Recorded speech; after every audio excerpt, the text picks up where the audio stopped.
Sills! 28 days to the start of Eagles and many teams' training camps on July 27th. I mean, we're here. This weekend is the 1st of July. Unbelievable. The countdown clock really begins. It truly begins. You know, I heard a couple things on Sports Take, and by the way, Tone is just killing it. Great takes and all. But the gambling conversation and the emphasis that the NFL has had, it's been their biggest drumbeat this offseason has been to gambling. You guys are missing it. No one tells you exactly why the NFL has an ass with gambling. Do you truly believe? Let's just use one of the Eagle players, A.J. Brown.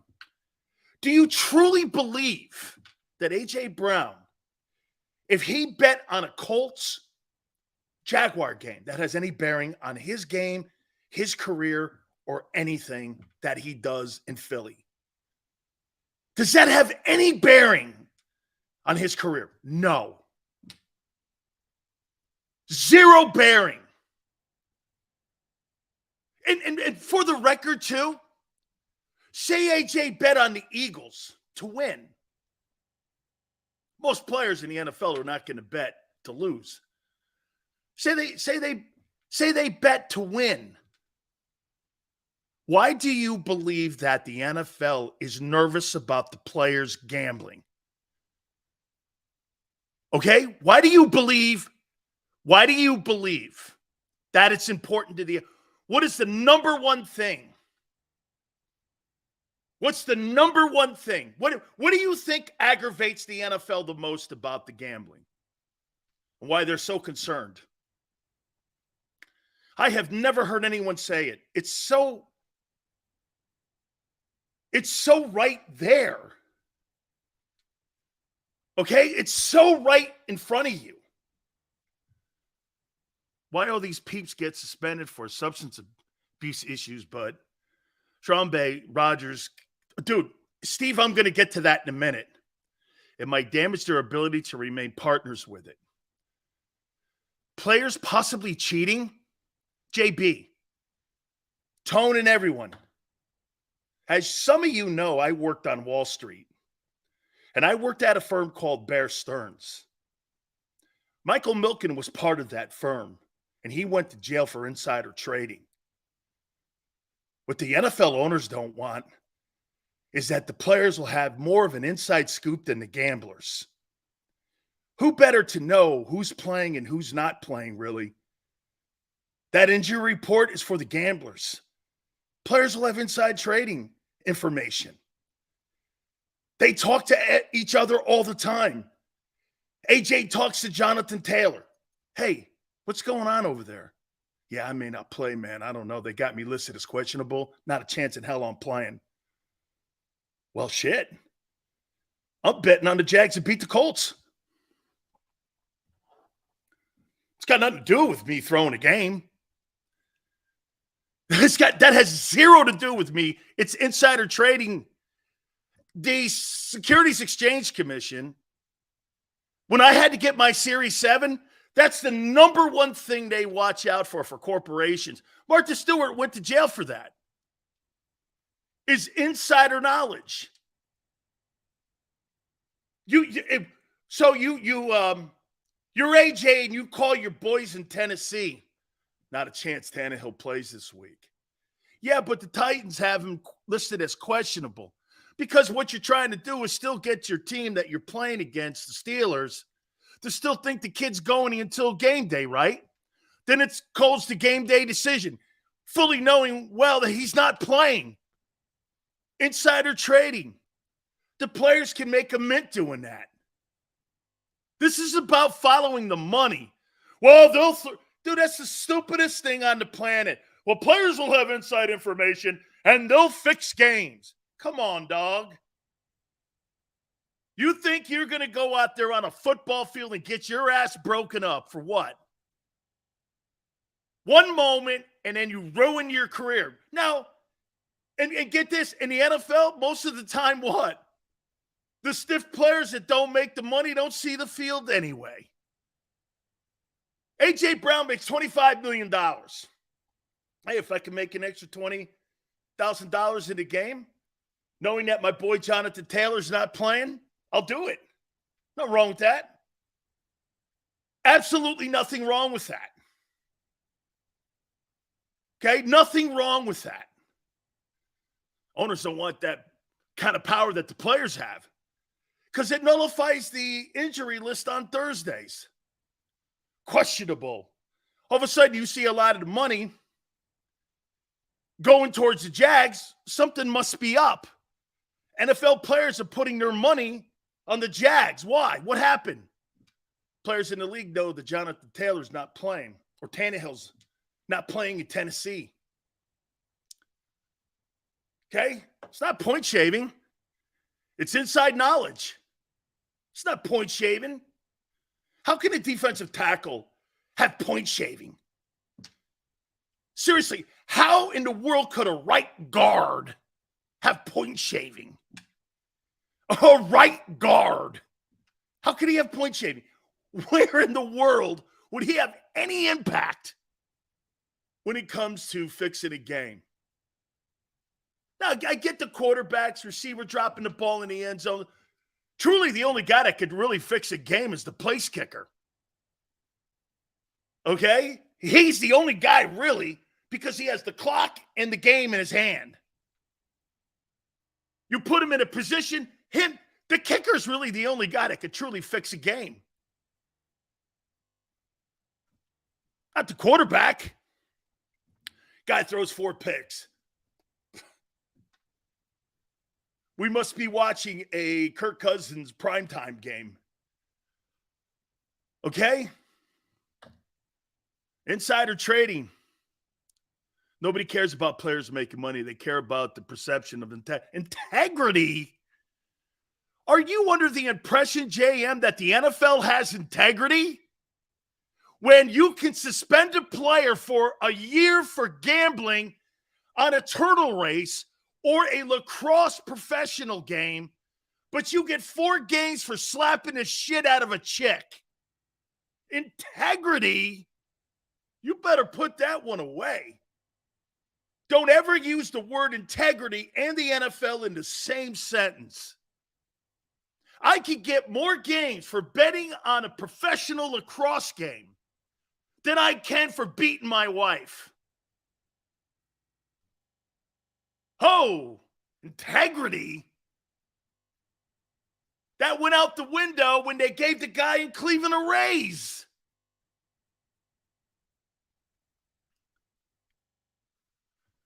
That right there is the number one issue. Integrity.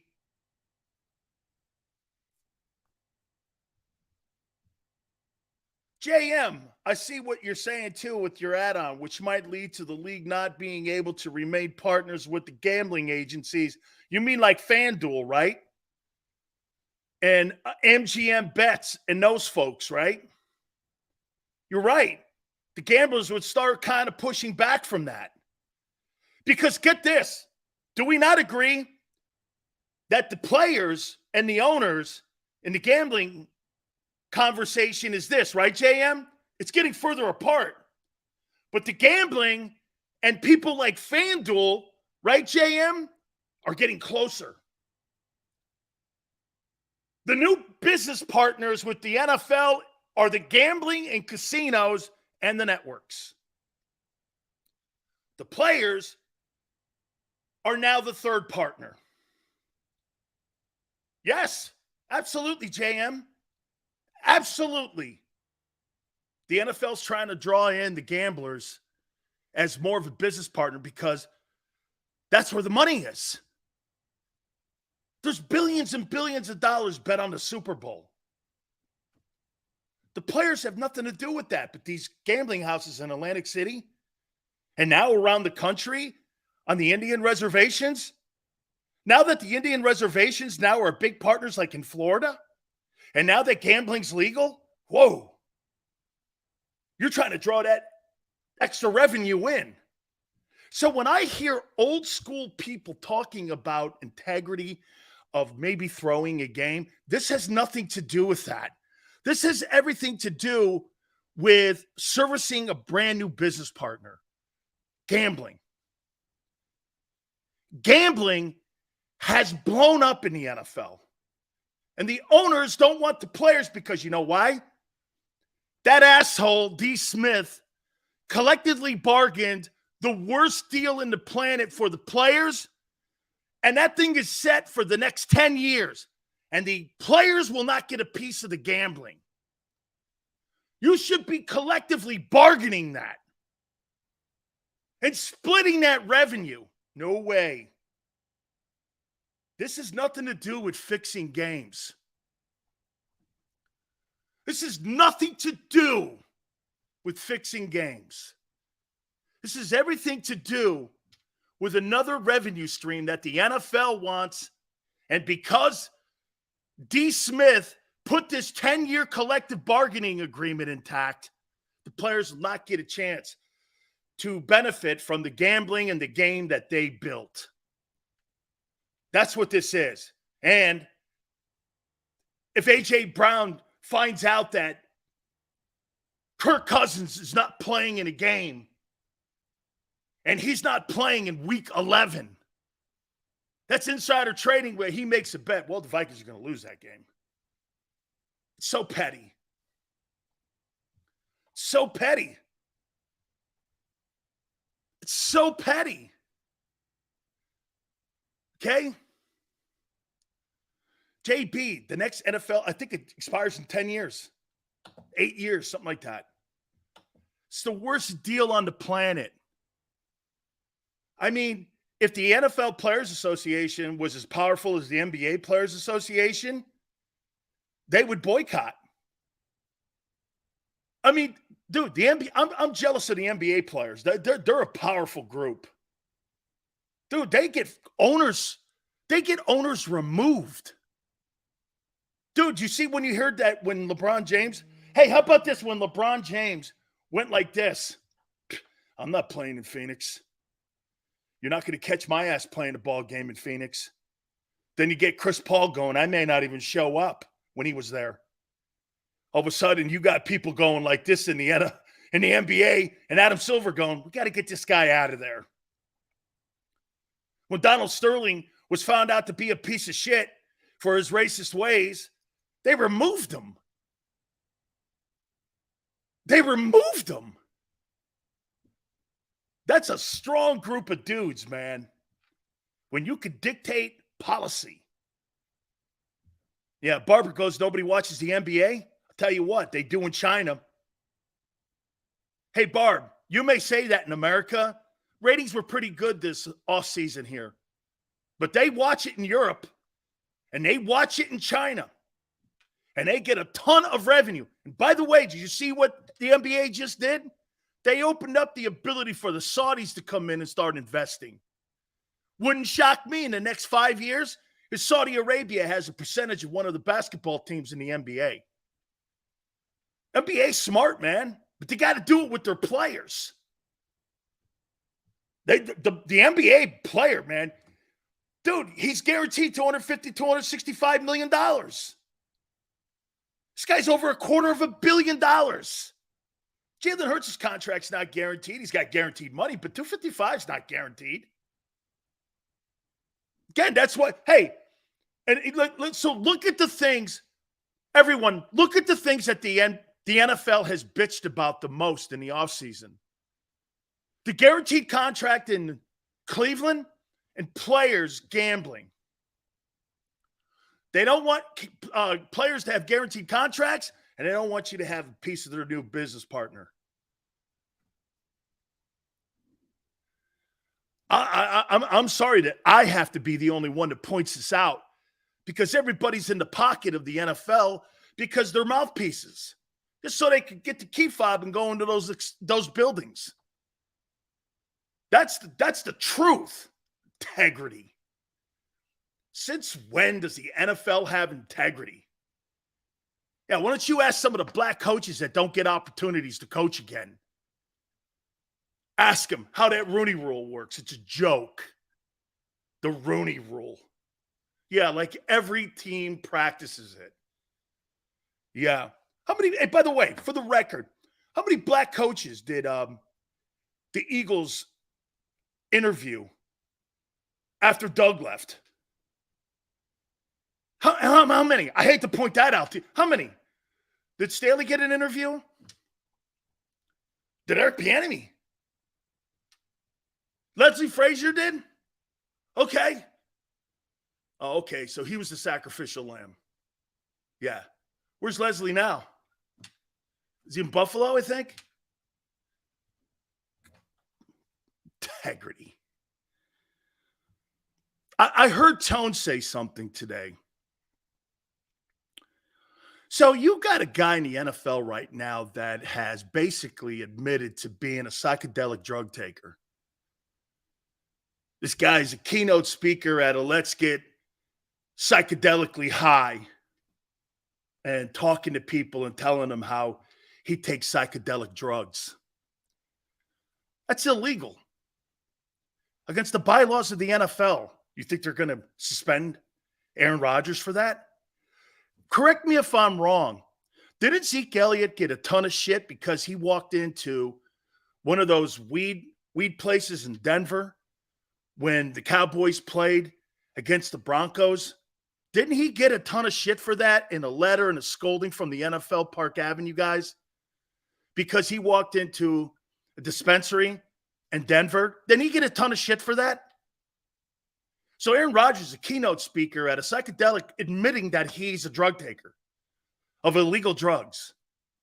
And yet this guy's team is going to be on Hard Knocks and he's going to be in primetime games. Okay? How in the world does he not fall on the NFL's suspension list and automatic drug taking list now?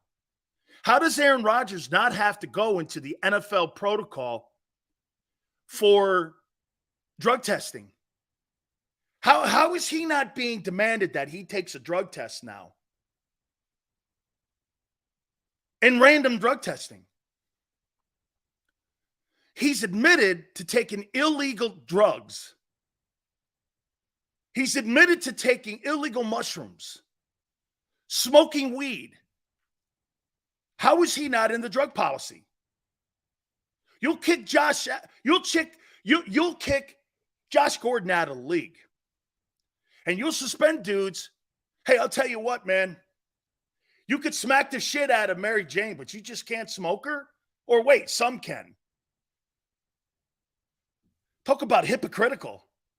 I don't know what the policy is anymore. Okay? So that's a good. So, Barb, so Aaron Rodgers is above the NFL's drug policy, but another player who gets busted for smoking weed is not, or takes mushrooms or coke. He's, boy, you talk about systematic justice. No, not you, you. No, you. No, definitely not you. So how do you know that the gambling policy is fair? If you can't get the drug policy fair, how do you know the gambling policy is fair? Are they just winging it? Boy, there's no, dude, when you tell me Roger Goodell's a good leader, he is. You know why? He runs confusion and interference for those guys. He's the greatest sword swallower of all time. This guy doesn't fall on the sword. He swallows it. He's great at it. All these issues, because you have a shitty union, you can't have a conversation about it.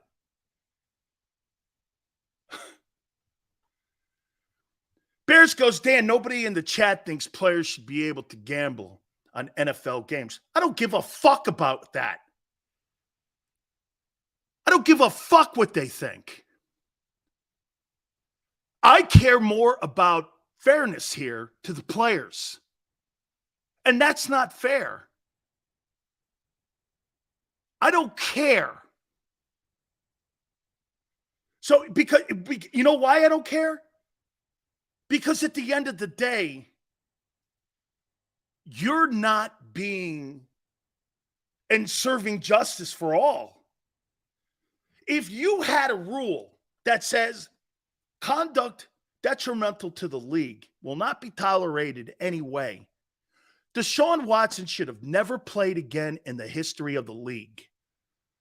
With all the, hey, I'm under the belief of O.J. Simpson, who cut his wife's head off. If he got acquitted, I think the NFL will put his ass back on the field. 2000, say O.J. had that 2,000 rushing yard season in 73, cut his old lady's head off in the offseason, and he was acquitted. Do you think the Bills would put him back on the team? I do.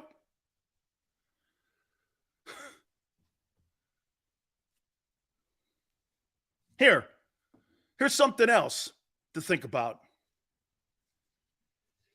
So Nate Newton is a 6-time NFL Pro Bowler with 3 Super Bowl rings. And he can't get a sniff for the Hall of Fame because he got busted with pot in his car. And yet you got a quarterback in New York going around saying that he's a drug head. I mean, Aaron Rodgers could be a cokehead right now, and the league won't do a thing to him. But Nate Newton can't get a sniff for the Hall of Fame.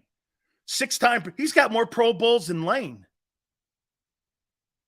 This guy's got more Pro Bowls than Lane Johnson does. I think he's got just as many Pro Bowls as Jason Kelce. And he's got 2 more Super Bowls than both guys. That's right, King. Nate Newton's a clear Hall of Famer, but he had weed. Aaron Rodgers is going around the NFL. That's my problem with everything I'm saying here. It's not whether or not you think the gambling should be on the side of the players. It's that they're systematically picking and choosing which player that they want to come down on or not come down on. That's not justice. That's not collectively bargaining a deal that benefits all 1,600 players. There is such a lack of leadership at the NFL Players Association. Okay? Such a lack of leadership. All these issues here. All these issues. There's such a lack of leadership. NFL owners are like a lawnmower right now. They run right over the players. You ever notice, really, that it's starting to trickle down now a little bit to the other positions? The only guys in the NFL getting paid now are wide receivers and quarterbacks. You're starting to see DTs get paid. Edge rushers get paid too. Running backs they're almost extinct. I mean, these guys are like the saber-toothed tiger now. Why? Well, because guess what? The running back position is not a flashing position.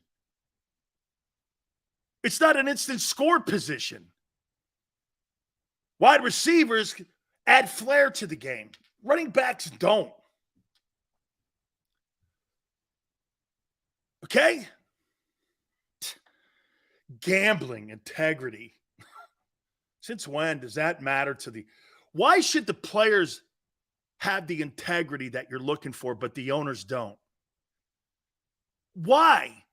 You got a pill-popping owner in Indianapolis.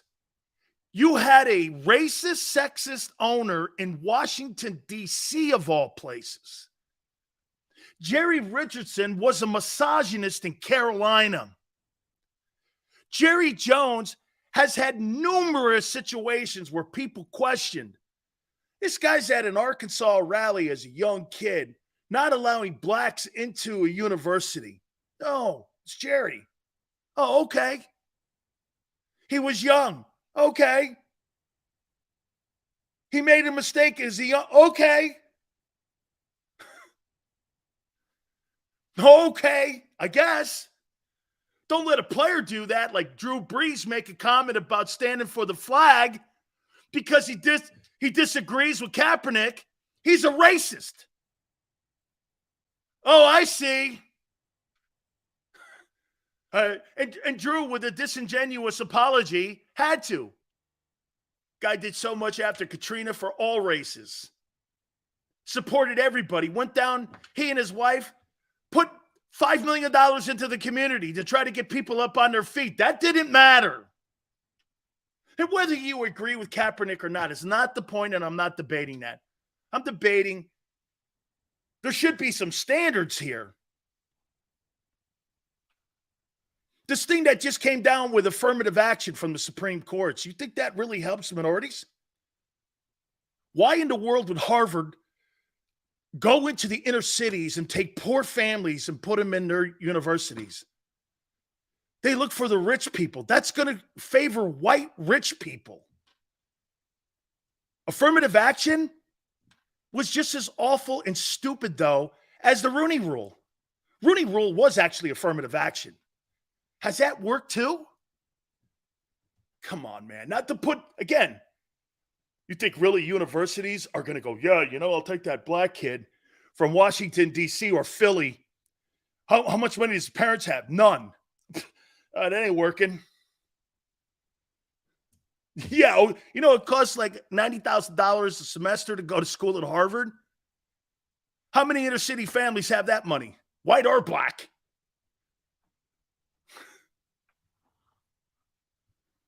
Let's do something here that was great. Jason Kelce. How come every time I bring that guy's name up, it's always in a great moment? So he raises $100K for the Eagles Autism Foundation. Man of the people, man. Way to bring things full circle around in the good groove. That guy puts you in a good groove. Okay? That puts you in a good groove, man. Awesome. He puts you in such a good space. With all the shit that I just said, all you got to really do, am I right, is just go Jason Kelce. Puts a smile on your face, and you know what? He lifts you up and lifts his team up with his actions and how he acts and who he is. Must be tough to be him. You know why I say that? Because he doesn't look like a guy that's guarded. He just doesn't look like a guy, but he's got to have some guardrails somewhere because his time has got to be one of the most demanding in Philadelphia. Dude, he is a godsend. Keon, go Sills man crush. Absolutely. Character and great. How many times do you have those collide? How many times do you have that? Okay?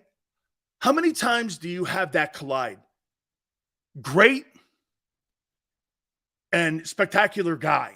This guy right here, that collided with. I've never met a person better than Leroy Selman. Greatest man I have ever met in my life. And you know what? He was one of the greatest players in the history of the sport. He's the greatest 34 end in history. Bill Belichick and me, Joe Green, said there's not a better 34 player in the history of the sport than Leroy. And he was one of my closest friends. And man, do I love that man. Well, that's right. Tone, Jason Kelce's like this guy. It's just uncommon. Just uncommon to see. You're like this. You know, when Leroy used to leave my studio, I used to go like this. You guys don't understand. It's kind of like listening to Brandon Graham too a little bit. And it's like, man, that guy's such a nice guy. But man, he's a terror on the field. I used to say that about Leroy. I go, that guy was unblockable. He was unblockable in college and he was unblockable in the NFL. He's one of the very few guys that are on both all-time teams. This guy's an all-timer, but he's an all-time man. Was an athletic director at USF. I used to help him. God, man. Just a great dude. One of the greatest. Travis Kelce too, man. He reminds me of that. Okay, he does. He reminds me of that. Sills, were you just defending the Rooney Rule? Absolutely not. The biggest joke on the planet. Absolutely not. It's NFL's code for affirmative action. You know what they do? They get up some sacrificial black coaches every year, circle them around the team so they can hire their white guy. Rooney Rule. Didn't it make sense to you? The only place that Brian Flores could work last year was Pittsburgh. Didn't it make sense? Now, by the way, we're going to talk about Minnesota here because we talked about the Patriots in week 1, Vikings in week 2. I'm going to do that here in a minute. Okay? Okay? I mean, yeah, Deuce was they had to interview Deuce, who knew full well he wasn't getting a job. But you know what people tell him, like Tony Dungy? At least get in the system. Yeah, how'd that work out for Bieniemy? Right? Or Raheem Moore. You see, this is what happens with black coaches in the NFL. It's not that they don't get an opportunity. They don't get a second opportunity.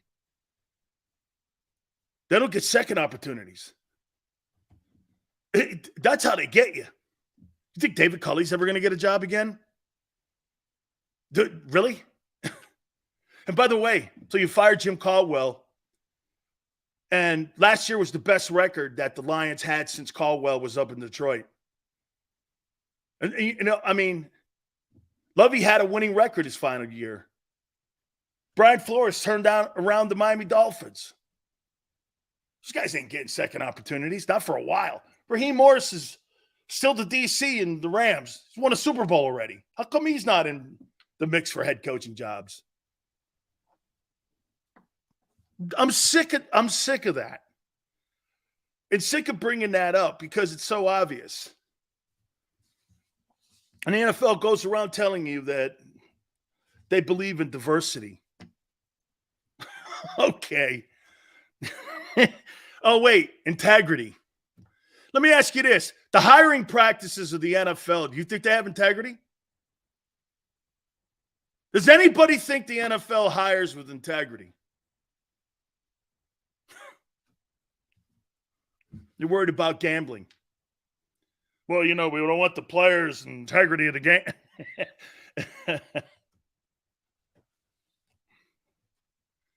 You know why there's not more opportunity for black coaches in the NFL?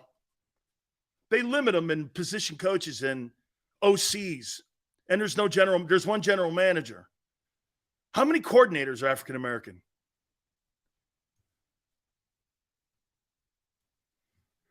Okay, how many coordinators? Both coordinators in Philly were white last year. Okay, let's look at the Minnesota Vikings. Week 2 opponent. Give me an overview on how you look at the Minnesota Vikings. Give me an overview. Give me an overview. How do you, when you guys think of the Minnesota Vikings,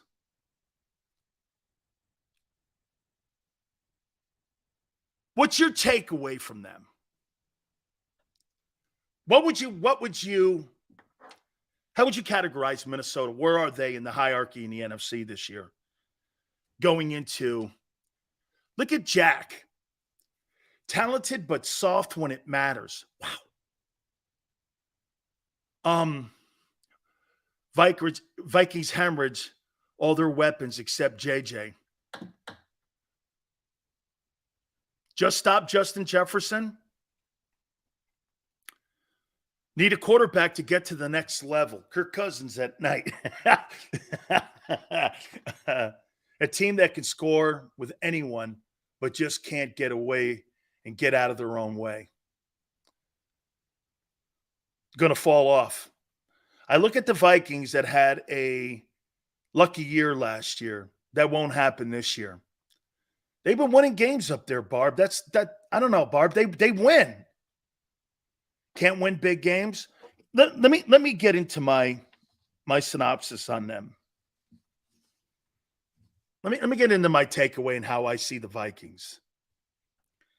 Minnesota has gone through the last. You know what Ziggy Wolf, the owner of the team, has done? They've moved away from Rick Spielman and Mike Zimmer, and they've done this all on the fly, and they're winning. I think it has a lot to do with the NFC, and I think it has a lot to do with the NFC North.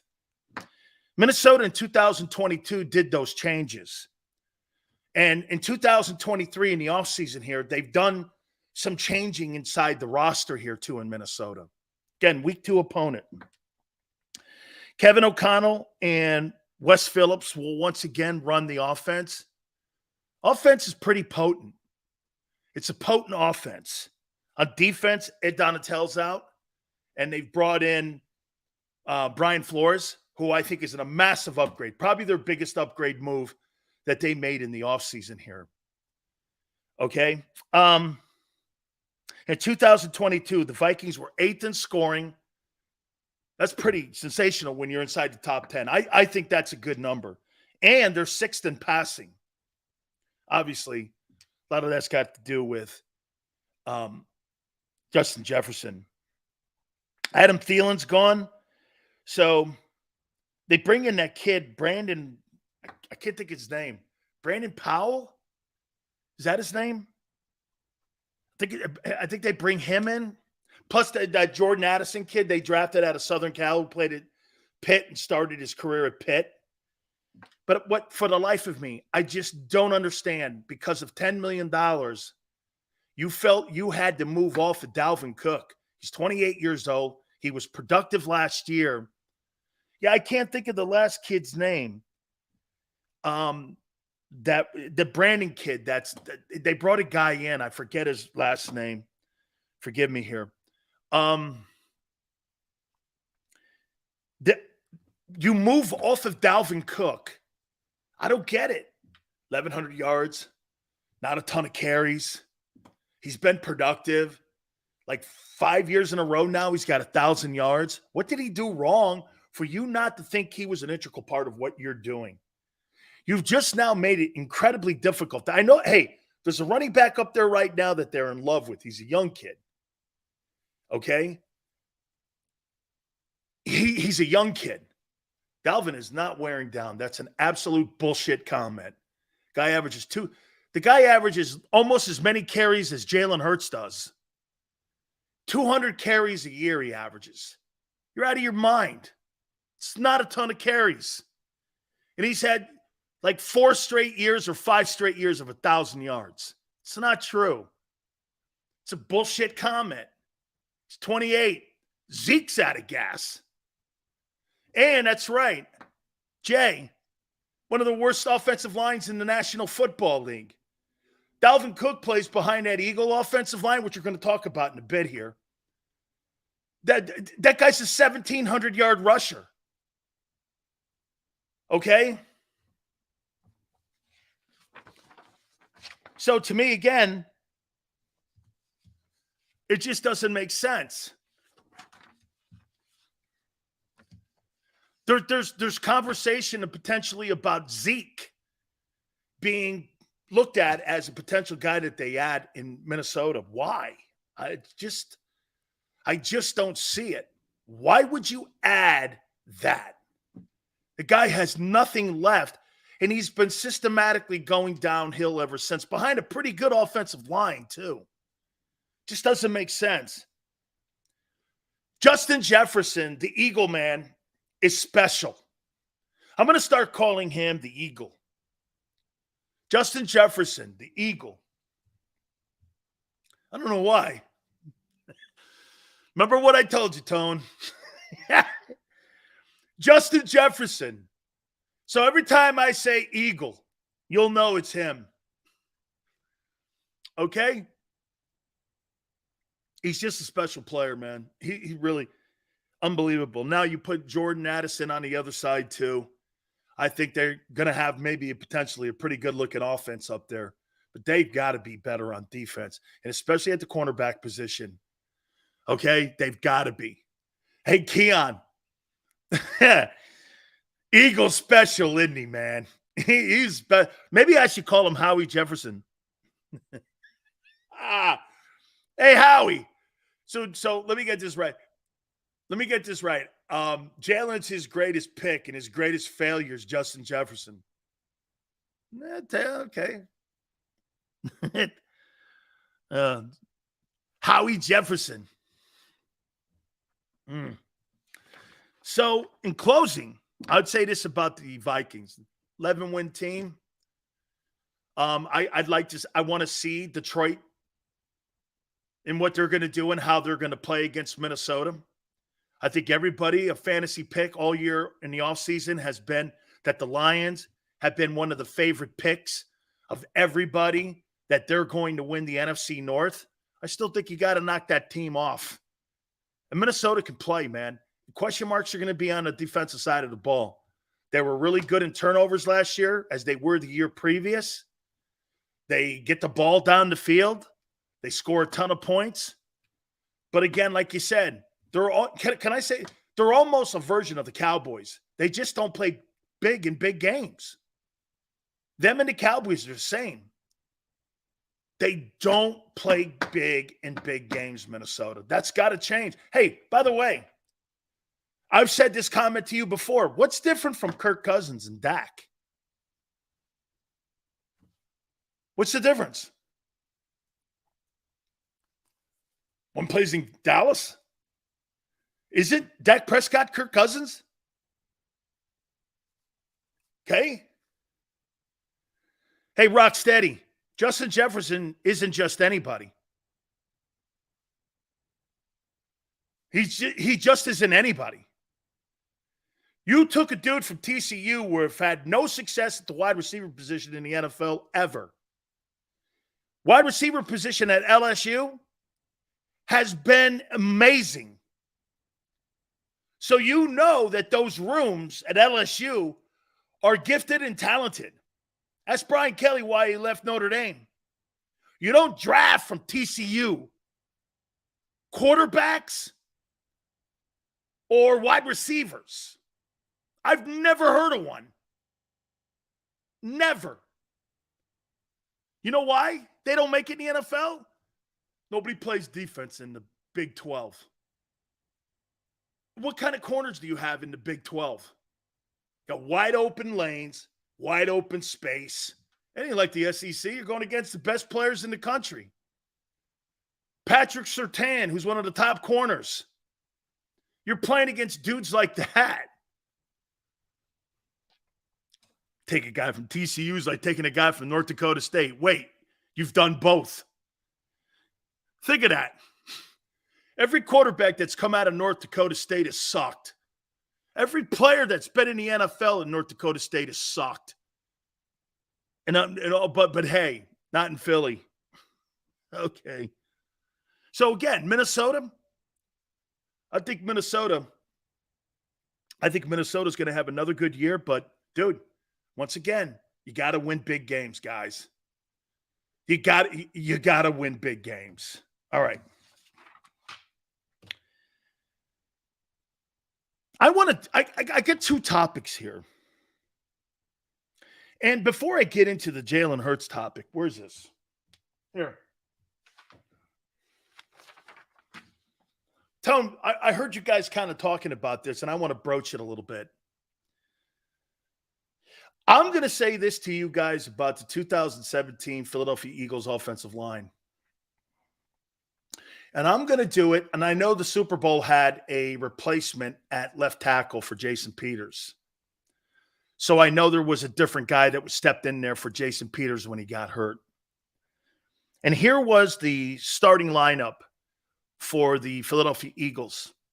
Jason Peters, Stefan Wisniewski, Jason Kelsey, Brandon Brooks, who was a Pro Bowler, by the way, and Lane Johnson. Here's the Dallas Cowboys 1992 offensive line. Mark Tuney, Kevin Gogan, Mark Stebnoski, Nate Newton, and Eric Williams.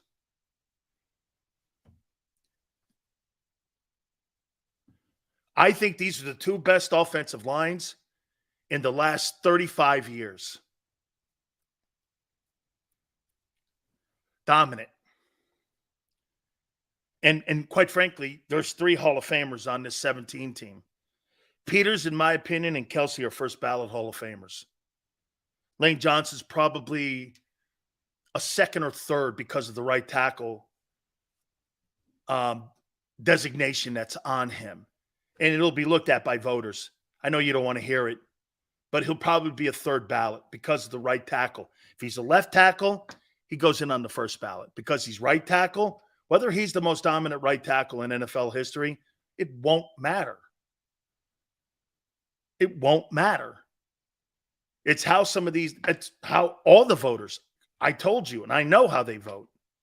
I put together every single year. Okay, and I'm on panels for 30 of the NFL voters, and I know how they vote. Okay? Yeah, I know there was a replacement. I know he missed the remaining part of the season. I went back and read the story. I know that. I'm talking about this 17 line with him on it, though. And Peters being part of the Eagles for a long period of time and playing just not the 17 team, but multiple years. I get it.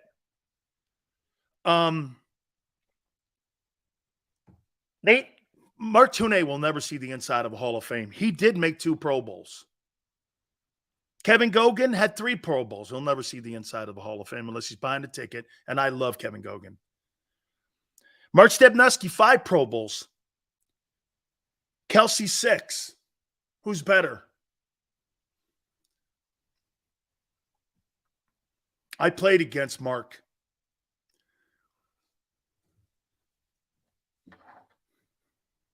Stepnoski or Kelsey?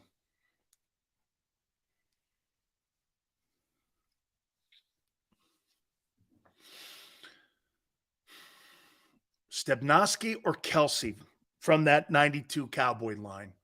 Who's better?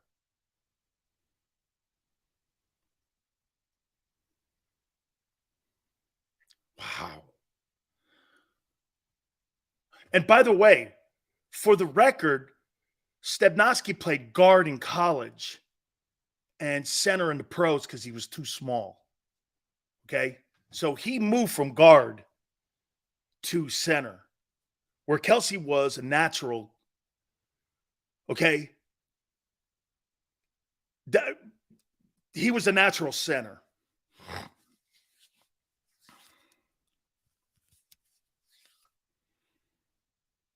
That's a good one.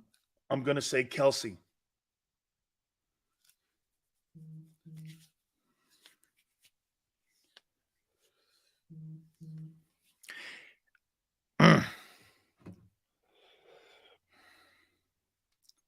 Man, I didn't think that would be that difficult. 92 Cowboys. Tunay, Gogan, center Mark Step. Here, watch this. Peters, better than Tunay. Brooks, is he better than Gogan?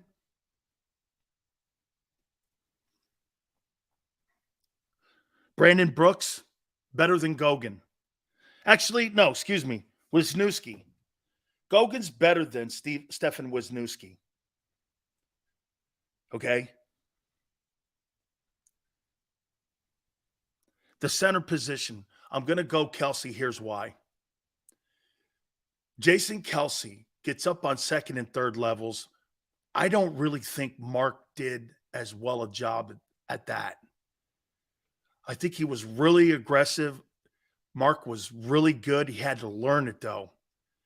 Kelsey is great at slipping and scooping up on the backers and getting downfield. He's exceptional at that. I quite frankly have not seen a center do that since Dwight Stevenson.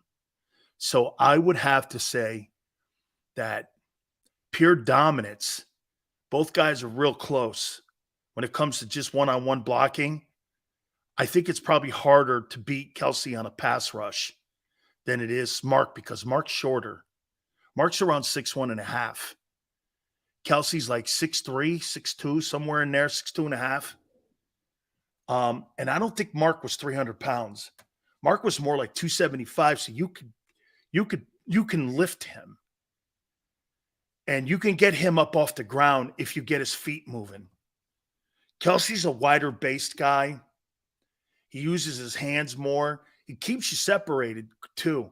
But really, where his strengths are, Jason Kelsey, is that he gets up down the field. And you know what, too? Something else that's really great about him compared to Stepnoski. Mark was a great player, 5-time Pro Bowler. There's nothing to sneeze at center. But what makes Kelsey so great is his effort.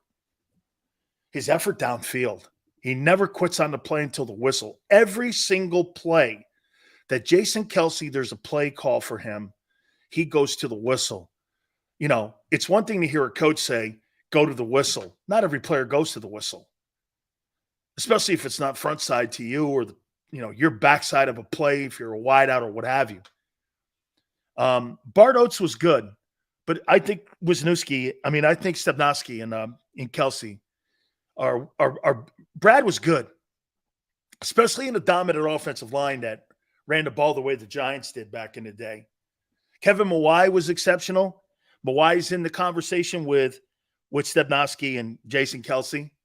So I would say both of those kind of guys, and Kevin Mawai probably in there too. Mawai's in the Pro Football Hall of Fame.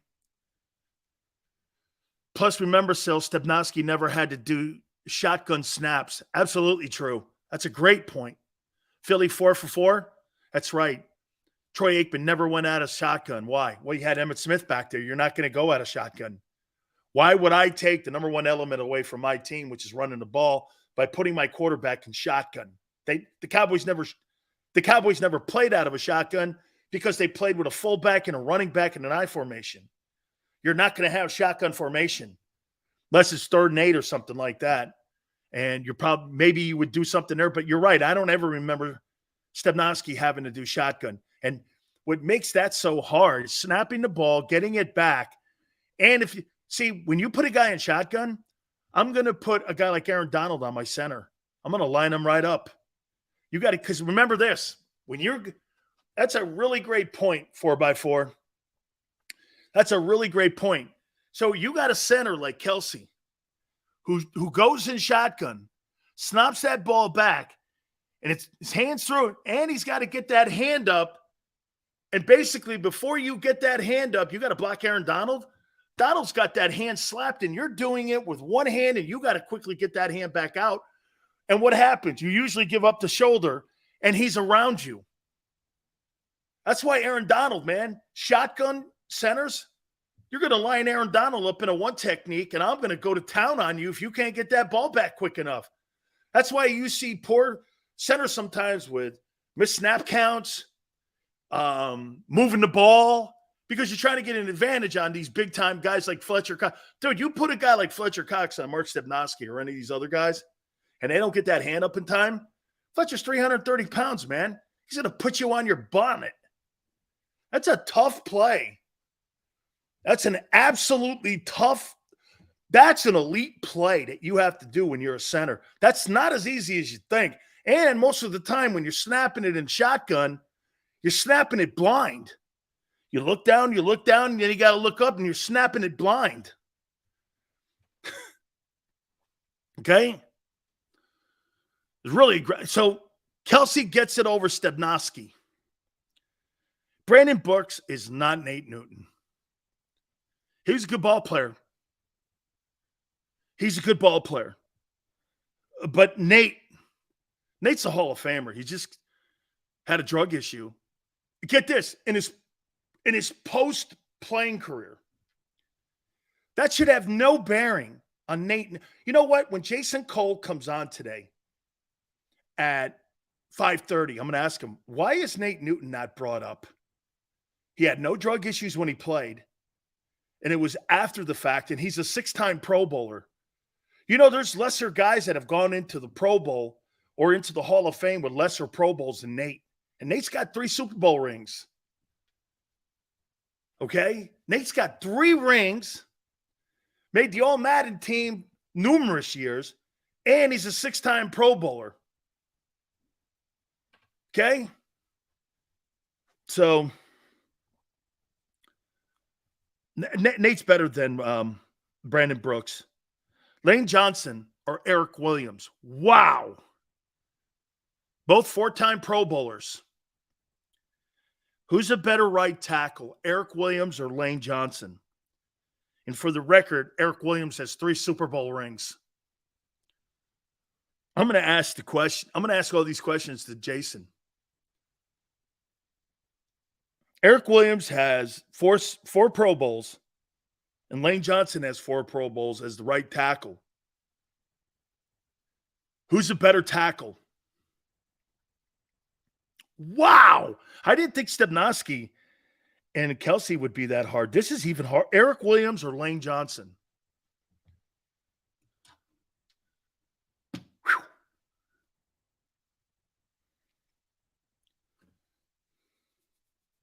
Man, Eric Williams was good, man. He was really dominant. He was a dominant guy.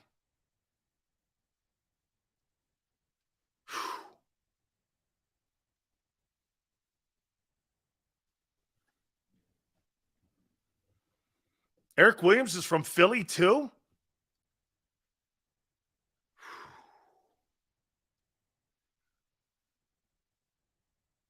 Who's better, Eric Williams or Lane Johnson? I'm trying to determine who's the best. This is really close. This is for the best offensive line in the last 35 years.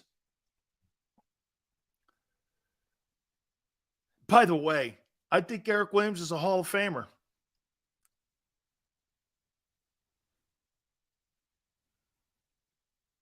Man.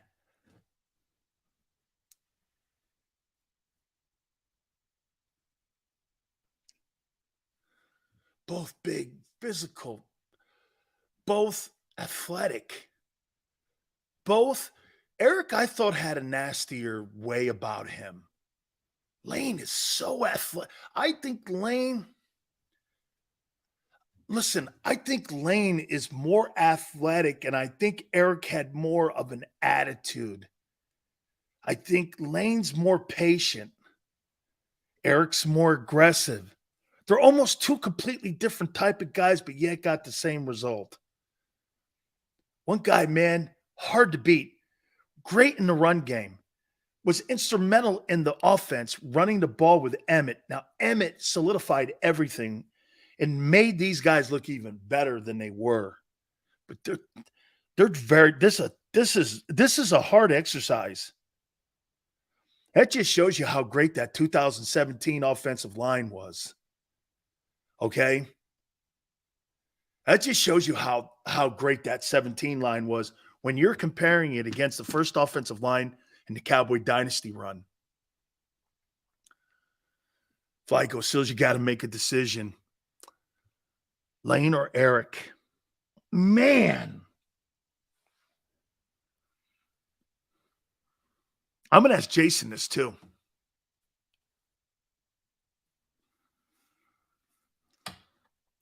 I think Eric Williams could affect Lane Johnson's Hall of Fame status. Hey, Dan, can't believe I missed it. Big George yesterday. I'm a huge boxing historian. Foreman could crush bones with his jab.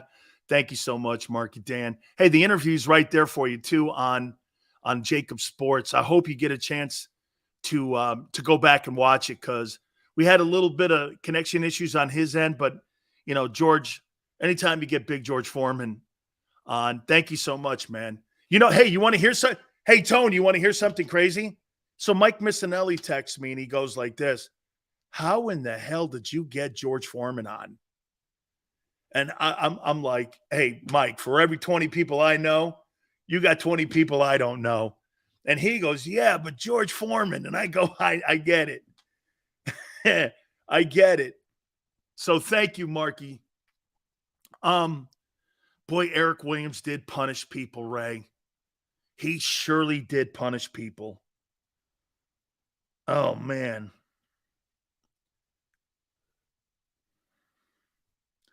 If I had to draft one of these players, Eric Williams, Lane Johnson, both 4-time Pro Bowlers.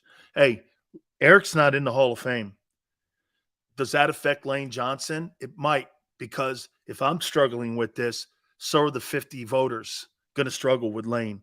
How do you put Lane in when Eric came first and he's not in? And he's got 3 Super Bowl rings. And no one off that offensive line in Dallas that blocked for Emmett, Troy, and Irvin are in the Hall of Fame. How could you have the greatest line in the history of the league with no Hall of Famers? Now, Eric Allen jumped in the back end and on that last Super Bowl team. So there's a point there where you can go, Eric Allen's in. Okay? How is he not in the Hall of Fame? So,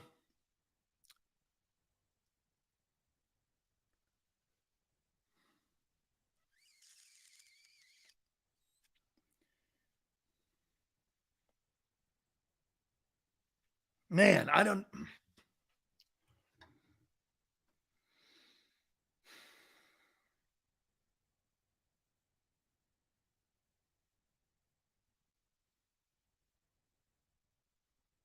I'm going to take Lane.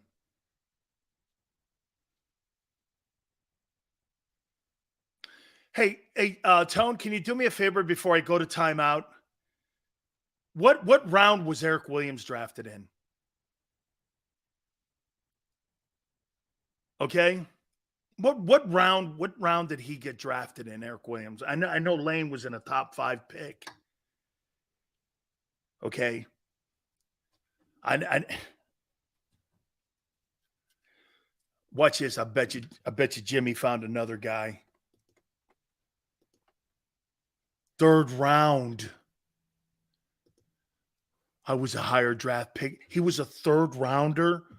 Another Jimmy Johnson gem. You found Eric Williams in the 3rd round.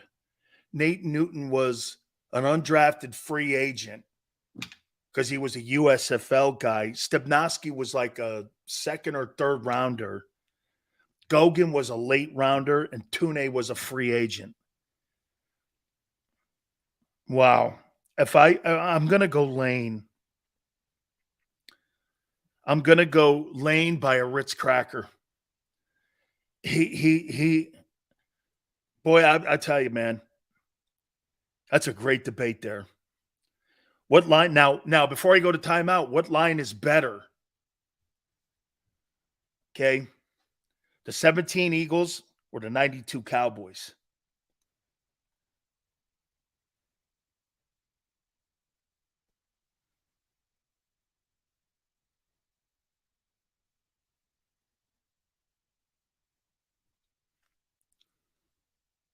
Eagles or Cowboys O-line? 92 Cowboy line or 17 Eagles line?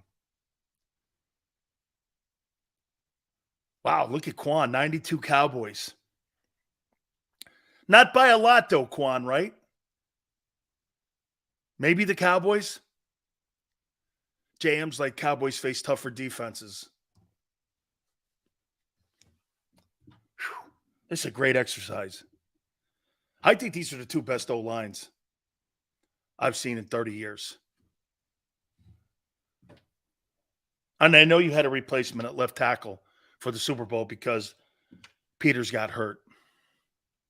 Reggie, that's right, JM. That 92 team had to go against the Gang Green guys, right? That's right. They had to block Reggie. I got to think the Cowboys 92. I thought the 17 Eagles, but here, Tune 2 Pro Bowls, Gogan 3 Pro Bowls, Stebnoski 5 Pro Bowls, Nate Newton 6 Pro Bowls, Eric Williams 4. Peters 9 Pro Bowls, missed a lot of that year. Brooks made the Pro Bowl. Kelsey 6 Pro Bowls. Wisniewski, I think after if I'm not mistaken, help me out on this. I think Sayamalo had won the job, but after week 1, they put Stefan Wisniewski in. Does that sound right? Does that sound right? I think Seumalo was going to start the season at guard, and then Stoutland pulled him, and then they put in Wisniewski, and he went the rest of the season. I could have swore it was that way, Tone. Like Seumalo started that year, if I remember right. And it's funny, I can remember shit like that, but I can't remember my own phone number in my phone. Yeah. Okay? I can't even remember my own phone number. But I remember a guy in 2017 that was started the season, got yanked after week 1, and then they took Seumalo out and they put Wisniewski in. Okay. Talk about being stupid. I'm the king of it. All right, hey. I have a Jalen Hurts comment. It's about validating the kid. Okay? Do me a favor, please. Hit the like button.